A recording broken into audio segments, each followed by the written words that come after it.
सत्य असेल तेच दिसेल.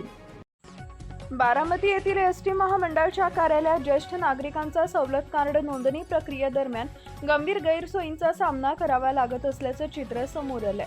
दररोज शेकडो ज्येष्ठ नागरिक सकाळी लवकरपासून कार्यालयात हजेरी लावत असले तरी अपुरे मनुष्यबळ आणि नियोजनाच्या अभावामुळे त्यांना अक्षरशः तासनतास एकाच ठिकाणी उभं राहावं लागतंय. गर्दीचा कोंडमारा श्वास घेणंही कठीण. नोंदणीची प्रक्रिया केवळ एका लहान खोलीत सुरू असल्यानं त्या ठिकाणी प्रचंड गर्दी होतीये. सकाळी 7 वाजल्यापासून 100हून अधिक ज्येष्ठ नागरिक रांगेत उभे राहतात. मात्र खोलीतील अपुरी जागा आणि हवेशीर व्यवस्था नसल्यामुळे अनेकांना श्वास घेण्यास त्रास, चक्कर येणे अशा प्रकारांना सामोरं जावं लागतंय. काही जणांना बसण्यासाठी ही जागा नसल्यानं उभ्यानंच वेळ काढावा लागतोय.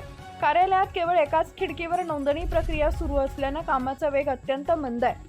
सकाळी आलेले नागरिक दुपार उलटून गेल्यानंतरही त्याच ठिकाणी अडकून पडतात. 7 वाजता आलो पण दुपारी 3 वाजेपर्यंत नंबरच लागला नाही अशी तक्रार अनेक ज्येष्ठ नागरिकांनी व्यक्त केली आहे.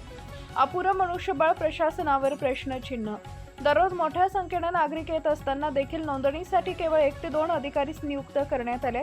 ही बाब प्रशासनाच्या नियोजन शून्यतेकडे बोट दाखवणारी असल्याची प्रतिक्रिया नागरिकांकडून व्यक्त होतीये. इतक्या मोठ्या प्रमाणावर गर्दी अपेक्षित असताना पुरेसं मनुष्यबळ का देण्यात आलं नाही असा संतप्त सवाल उपस्थित केला जातोय.